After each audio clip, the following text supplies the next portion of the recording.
Анатолий Ильич, спасибо, что нашли время переговорить. Для нас очень важно, что вы часто приезжаете в Донецкую Народную Республику. Для людей там это очень важно, потому что это дает им определенные надежды, потому что на таком уровне поддержка им, конечно, нужна. И вот вы недавно были с официальным визитом на 5-летие республики. Вот ваши впечатления, что вам запомнилось? Поменялись ли настроения жителей ДНР по прошествии 5 этих лет? Не то, что поменялись, мне кажется, что люди воспряли. Причем воспряли они после подписания указа президентом России о том, что будут выдавать паспорта Российской Федерации. Это, конечно, для людей Донбасса и Донецкой Народной Республики, Луганской Народной Республики.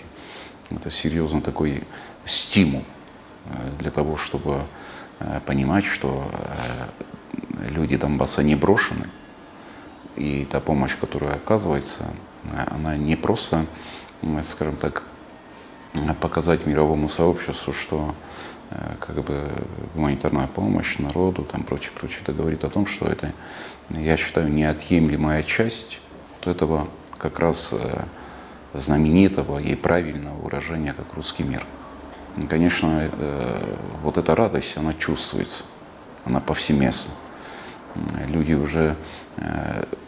людей уже уверенность в будущем, что, будучи гражданами Российской Федерации, они могут, с одной стороны, допустим, про детей продолжить учебу в высших учебных заведениях Российской Федерации.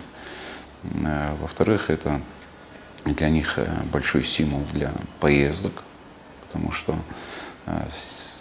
прекрасно понимаем, что Украина фактически отказалась от Донецкой Народной Республики и Луганской Народной Республики. И фактически они со стороны Украины в полной блокаде или попыток сделать так, чтобы людям было некомфортно. Это и отключение воды, там, это и другие препятствия, которые в принципе делаются для жителей Луганской Народной Республики и Донецкой Народной Республики. Более того, вот эти лозунги, что Донбасс, Луганск – это должны быть территории Украины, там, не спрашивая народ, хотят этого, они не хотят этого, никакого общения с ними, общение только через прицел, общение только на уничтожение, к сожалению, да. И, конечно, народ Донбасса имеет полное право, по большому счету, по всем нормам международного права, они имеют выбрать для себя путь развития, выбрать для себя, как они завтра будут жить. Изменилось, конечно, и меняется, и будет меняться, конечно, к лучшему. У меня никаких сомнений в этом нет. И это уже очевидно.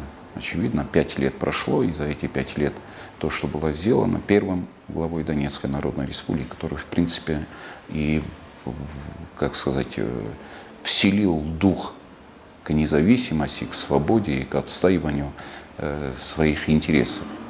И вот это продолжение вот этого пути, и пути к независимости, пути к свободе, пути определения своей дальнейшей судьбы, это просматривается везде, в каждом человеке. Вот очень много после развала Советского Союза появилось таких лозунгов, как Крым будет или украинский, или безлюдный, Донбасс будет либо украинский, либо безлюдный, Грузия для грузин. Вот этот вот пещерный национализм – это естественный процесс отрицания главного принципа советского интернационализма, или это все-таки искусственное явление? Вот лично ваше мнение, потому что многие локальные конфликты начались именно из-за пещерного национализма одной из сторон. Этот национализм всегда был, но этот национализм всегда был ниже плинтуса. То есть они боялись громко заявлять, они боялись какие-то действия делать, когда, конечно, был Советский Союз. И когда, к сожалению, большому, Советский Союз развалился, тогда, конечно, те силы, которые хотели видеть слабой, в первую очередь, Российскую Федерацию, они не могли упустить и не воспользоваться вот этой картой. Этой картой, которую они довольно-таки с легкостью достали из колоды.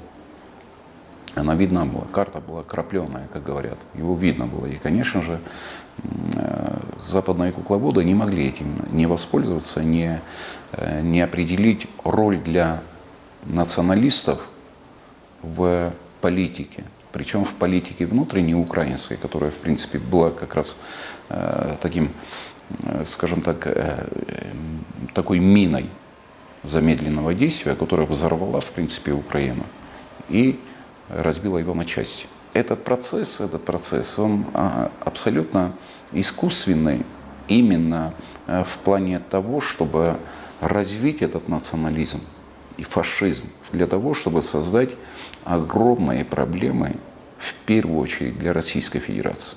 Украина, как государство, она никого не интересовала. Цель одна – Россия. Препятствие – да, Украина. Потому что, по большому счету, Украина, Беларусь – это самые близкие для Российской Федерации республики. Ближе, чем, допустим, та же Средняя Азия. Гораздо ближе. Вот. И поэтому в этом направлении они, конечно, здорово поработали, но они, к счастью, не учли того, что сила духа, которая есть у России, у народа Российской Федерации, он не даст никому возможности для того, чтобы вот эти попытки заигрывания с фашизмом привели к ослаблению России. Все-таки национализм – это физическое явление, как бы оно есть, но раскручено до того уровня, что начало влиять, в принципе, на политику и самой Европы. Я вот недавно как раз в Донбассе встречался, но там были иностранцы, и у одного немца я спрашиваю, я говорю, как же так получилось, что Германия, которая пострадала от фашизма и которая сегодня запретила фашизм на территории своего государства, поддерживает фашизм, который сегодня есть в Украине. То есть ваша сила, немцев, в том, что вы смогли уничтожить этот фашизм, а ваша слабость в том, что вы этот фашизм поддерживаете вне ваших территорий. Но на завтра или послезавтра в любом случае к вам возвратиться тогда. Поэтому вот у меня такое видение. Ну, опять-таки национализм всегда был во время советского года, даже ребята, которые там служили в то время еще, многие это в Западной Украине не хотели общаться на русском языке. Все-таки последний бандеровец, он не был уничтожен в те годы. Потомки вот этих фашистов сегодня, это я их считаю все-таки неофашистами, они, конечно, в знак, может быть, больше борьбы с москалями, чем борьбы за какое-то благо для своей страны. Ну, наверное, благо заказчику не очень интересно. Благо для заказчика, само собой, но они-то, я думаю, что этого не понимают и не видят. Для них вот эти легкие деньги, которые там раздали там, на Майдане миллиарды долларов, они вот взяли эти деньги и все. И сейчас приплачивают там людям, которые пытаются вот из фашизма и национализма сделать, как бы, вернее, показывать это как патриотизм. Это далеко не так. Патриотизм – это когда ты пашешь на благо своего государства. А нацизм – это ненависть к другой нации, в данном случае, конечно, к русской нации в первую очередь. И это они наглядно показывают в Донецкой Народной Республике и в Луганской Народной Республике. В идеологическом плане, что общего между конфликтом на Донбассе и тем конфликтом, который был здесь? И в чем принципиальная разница, на ваш взгляд? Разница в чем? Если в Грузии, вот в нашем случае, с Грузией и Южной Осетией отношения, они были, скажем так, всегда напряженные. Во все времена, когда Советский Союз был, это и 30-е годы, когда фактически вся интеллигенция была уничтожена. Еще раньше, 20-е годы, когда силой присоединили Южную Осетию к Грузии. И когда уже вот эти фактически каждые 10-15 лет вот эти противостояния, которые, конечно же, тогда руководством Советского Союза как-то притуплялись, что ли, и не давали этим процессам развиваться. Но когда Советский Союз, еще даже до начала развала Советского Союза, фактически в 1989 году, за 2 года до развала Советского Союза здесь уже шли боевые действия. И советское руководство ничего не могло сделать, к сожалению. А уже когда встал Гамсахурдия, тогда, значит, первое, что он заявил, это вымести осетин железной метлой из территории Грузии. У нас вот это вот межнациональный конфликт, целью которого было уничтожение осетин в принципе в Южной Осетии как этнос. Поэтому, если сравнивать, допустим, тоже Донецк, Луганск и, значит, Южную Осетию и Грузию, то путь, в принципе, одинаковый абсолютно. Одинаковый абсолютно. Режиссура, она тоже абсолютно одинаковая. То есть и в Грузии национализм, и в Украине национализм. Но если в Грузии, если грузина и осетина, именно я имею в виду в таких родственных отношений нет, как национальность осетин и грузин, то у украинца и у русского один отец, одна мать. То есть, в принципе, это один народ. И тут эта вспышка, она была быстрой, мгновенной. А в Украине это готовили фактически до 2014 года. С начала развала Советского Союза и до 2014 года воспитали вот этих националистов, значит, внушали им, что русские это враги украинцев, они уничтожали нас, они там бандеровцев уничтожали, значит, уничтожали моих предков типа. И никто им не объяснял, конечно, что эти предки, которые на самом деле уничтожались сами, причем уничтожали население, целые села. И это, конечно, в искаженном виде подавалось для вот этих молодчиков, которые расширялись, увеличивались и уже получили 2014 год. С момента вот переворота, госпереворота в Украине, все это началось уже проходить аналогично, как здесь в 1989 году, точно так же аналогично уже начало проходить уже в Украине. То есть поменяли территорию, но режиссура, она осталась. То есть связь между тем, что сегодня происходит в Украине, в Донецкой Народной Республике и в Луганской Народной Республике, они одинаковые по содержанию и одинаковые по сценарию. И, естественно, один и тот же режиссер. Вот это одинаковость, которая есть. Разница какая? Ну, разницу я могу только назвать в масштабах. В масштабах почему? Потому что Южная Осетия, она сама по себе территория маленькая. Масштабы трагедии, конечно, в Донецке и Луганске гораздо шире, выше и больше. Только убитых уже там около 15, по-моему, тысяч человек, насколько я знаю. А 15 тысяч человек, это, извините меня, это маленький городок, хороший. Поэтому вот эта разницу я вижу только в масштабах трагедии. А общее – это тот сценарий, та режиссура, которая прослеживает сами там. В последнее время западная риторика, вот все больше и больше появляется государств, признанных, непризнанных, на которых оказывается давление за их выбор. То есть есть осознанный выбор Венесуэлы, да, как бы будем давить на них, в том числе и с военным путем. Из тех территорий, таких как Донецк, Луганск, как бы Крым в том числе, который многими не признан, вот Южная Осетия, наверное, самая опытная вот в этом противостоянии, да, в том числе на информационном фронте и так далее. Не было мыслей, или, может быть, они есть, но какими можете поделиться, каких-то совместных проектов, информационных, культурных, спортивных, масштабных таких, которые бы показывали, что вот эти государства, находящиеся в одной проблематике, да, могут объединиться между собой. Не, мы это продолжаем, мы это делаем. И вот когда я был в Донецке, мы сейчас уже договорились по проведению Дней культуры Донецкой Народной Республики, Луганской Народной Республики в Южной Осетии, там мы планируем в сентябре, и Дни культуры Южной Осетии в Донецкой и Луганской Народных Республиках.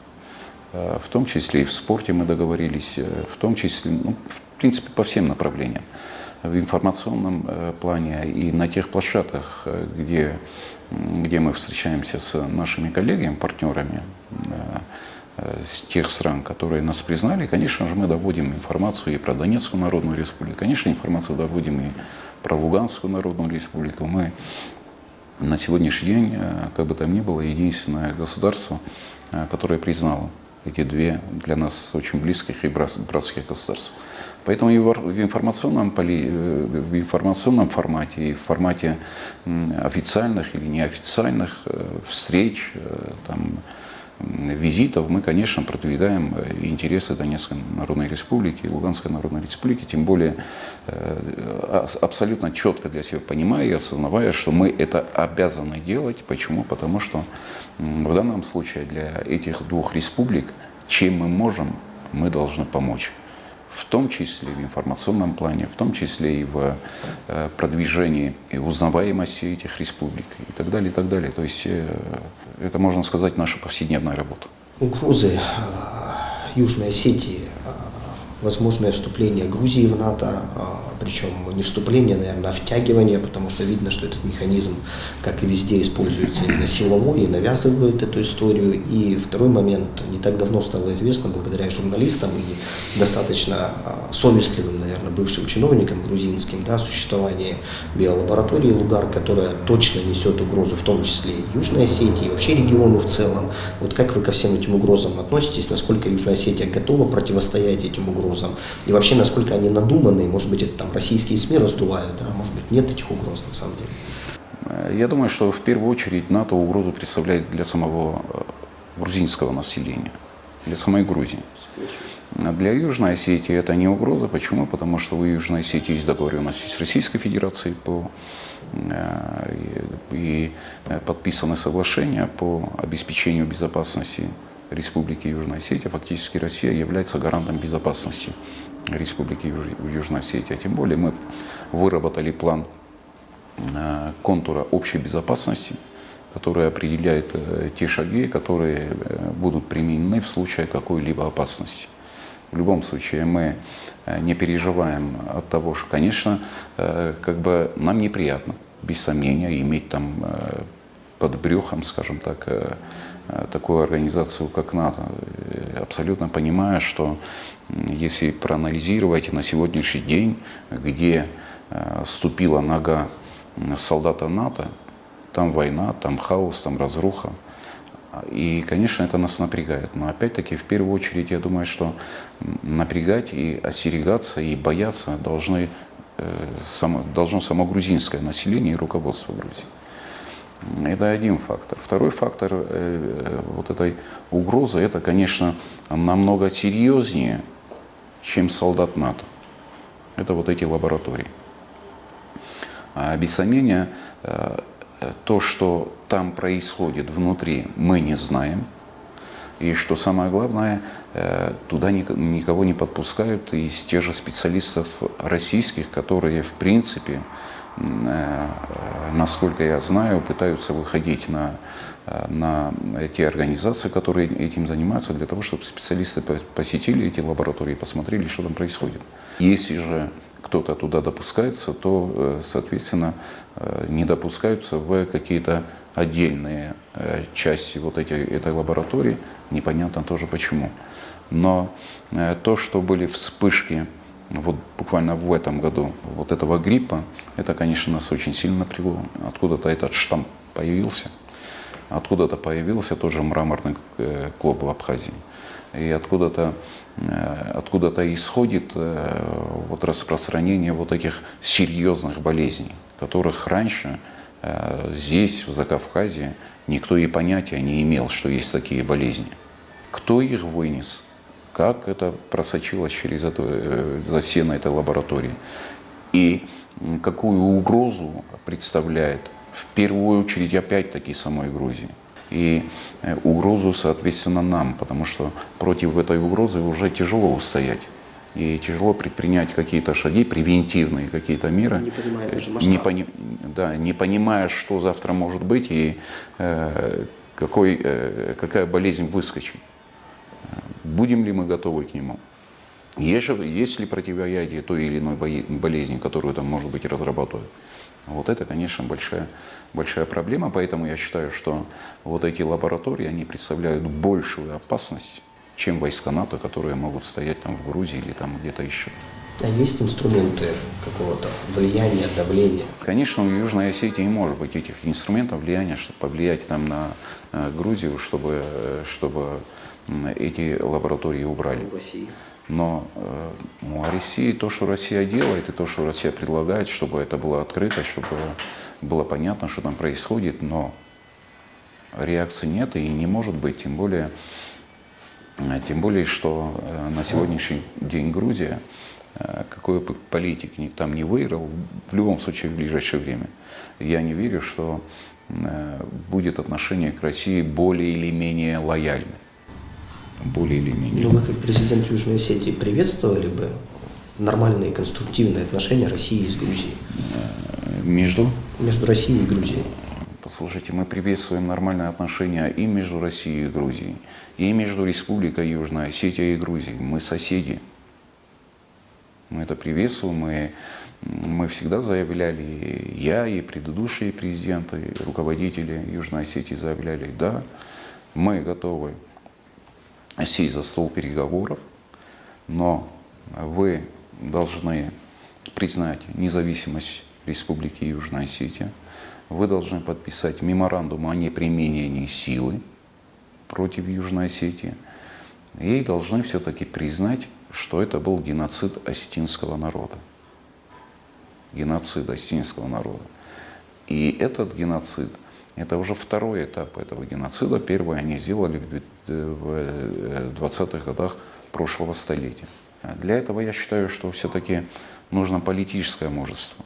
А на сегодняшний день в Грузии нету ни одного политика, у которого вот это мужество политическое есть. Ну, нету их, не готовы. Южная Осетия ведет очень активную работу на международной арене, надо сказать. Я знаю, сюда делегации прилетают уже с разных стран. Знаю, что вчера были у вас итальянцы, недавно выдавали интервью иранским журналистам. Вот про Иран очень бы хотелось понять перспективы, масштабы и возможные направления сотрудничества Южной Осетии и Ирана. Направления могут быть абсолютно разные, начиная от культуры, там, спорта и заканчивая, скажем так, политическими какими-то договоренностями между и Республикой Южная Осетия и Ираном. Ведь на самом деле сегодня Иран почти находится в той же ситуации, что Сирия. Дядя Сэм уже точит нож, значит, подтягиваются там определенные силы. И, конечно, для Ирана на сегодняшний день это не простые времена на самом деле, хотя бы по той открытой информации, которая есть, и те заявления, которые делают американские политики. Ничего хорошего в этом для Ирана нет. Я не считаю, что это должно быть каким-то стимулом для того, чтобы признать Южную Осетию. Но говорить о том, что мы разделяем позицию Ирана и, конечно же, осуждаем те шаги, которые сегодня применяются по отношению к Ирану, мы обязаны. Маленькое мы государство, большое государство, речь не об этом.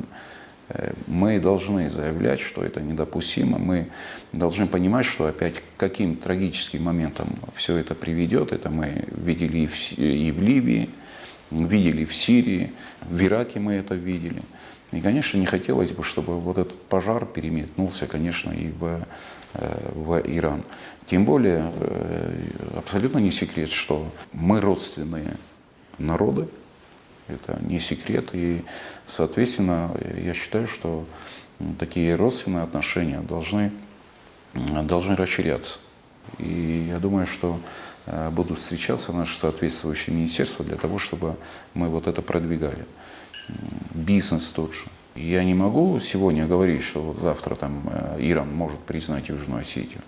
Но не только по отношению к Ирану, но и по отношению к другим государствам мы проводим такую политику. Мы пытаемся довести до этих государств, что мы не тот народ, которого можно там остерегаться, бояться. Здесь довольно-таки миролюбивый народ. Воинственный, да, согласен, но любой военный в первую очередь хочет мира.